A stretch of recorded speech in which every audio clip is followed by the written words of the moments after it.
This is Matt from Godzilla.org, and today I'm reviewing the iMate 8502. This is a candy bar style phone with an exposed QWERTY keyboard. So let's take a look at it. You can check out Godzilla.org. I've done an unboxing of it already, and let's take a look. So this is the hardware. This is the 8502. Like I said, it's a candy bar format with an exposed QWERTY keyboard. Now, this device is running Windows Mobile Professional. But it has a keyboard. So it's touchscreen enabled. It does have a stylus. But the unique thing, and we've seen a couple devices like this this year and late last year, where manufacturers are putting Windows Mobile Pro into QWERTY exposed touchscreen enabled devices. That typically, the year before that, you'd see devices running Windows Mobile Standard or the old Windows Mobile Smartphone Edition platform. So kind of a unique spin on it. And manufacturers have kind of come up with unique ways of how to offer navigation besides touchscreen.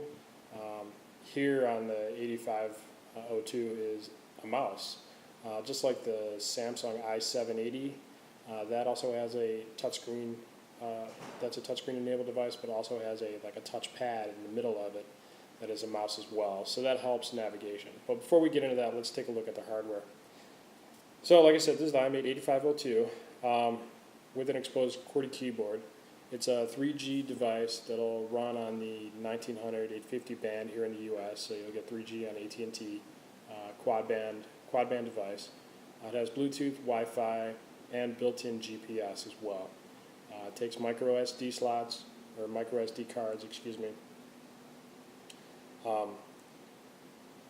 Some nice touches that iMate have done on their current devices, the 9502 and 8502, they do have status lights up here. It's hard to make out, but there is a status light right under the speaker, or earpiece, excuse me. So flashing if you have service, or battery charging, or missed messages, etc. So let's take a look at the actual hardware itself. Here on the right side, we have the volume rocker up down. This is probably the voice notes button and the camera button as well. On the other side, we have the OK button, and again, the fun but sometimes useless scroll button or roller or rocker. Like I said on the 9502, you can check out my site for that review. Phones and their hardware are somewhat identical. The scroll bar here is very tight and hard to press, and definitely not exposed enough to really be useful, but some people may find it of some good use. On the back here you have I think it's a 3 megapixel autofocus with flash, and then a speaker on the back there. And then a stylus as well, because like I said, it's Windows Mobile Pro. But the stylus is another collapsible stylus, but at least it's metal. So at least it's usable as compared to some other plastic styluses. So it's already turned on. Let's take a look at it here. It's asleep. So this is a VGA resolution screen as compared to the 9502, which is QVGA. So like I said, this is an actual mouse. So hopefully we can kind of capture using it. So the mouse is just like a regular mouse on a PC. Surprisingly, when I first saw the device, I was like, a mouse on that device? I don't know about that. But what's kind of interesting is after using it for a couple of days, you realize that really it's not a bad concept. It does come in handy. I'm not terribly big on using touchscreen on Windows mobile devices. I'd always prefer to use the keyboard.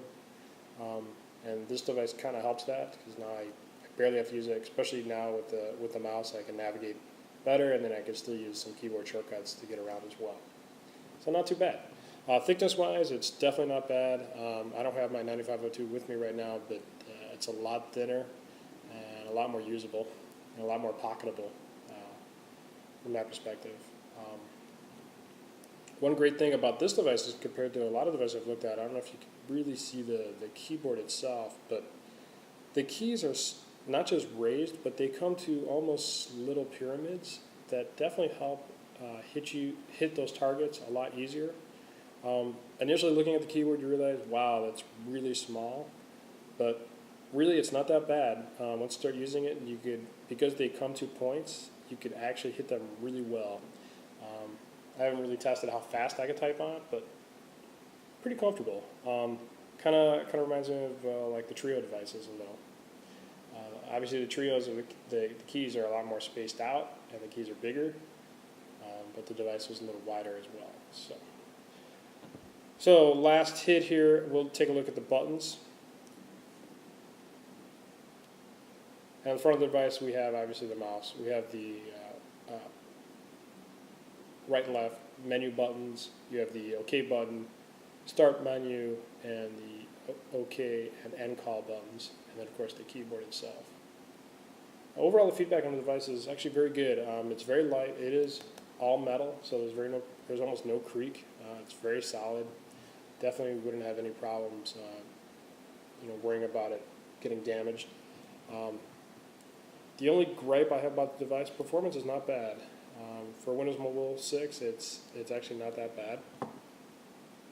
The only real gripe I have about the device is the styling of the device. The frame around the screen is slightly too chunky. Technically, it's probably not possible for them to remove that frame because of the actual screen and that resolution, but it would be nice if they could put maybe a little larger screen in there so they could reduce the framing around the phone. That would make it aesthetically just look a little better. But overall, aesthetically, it's a very nice device, all in black with gray trimming. Overall, a very nice device, and hopefully iMate will sell a lot of these and hopefully make a comeback and a little competition these days for HTC. Again, this is the iMate 8502. I'd like to thank Overseas Electronics for getting me the review device. Go check them out. I'll post a link on the site. And again, thanks for stopping by, Gadzilla.org.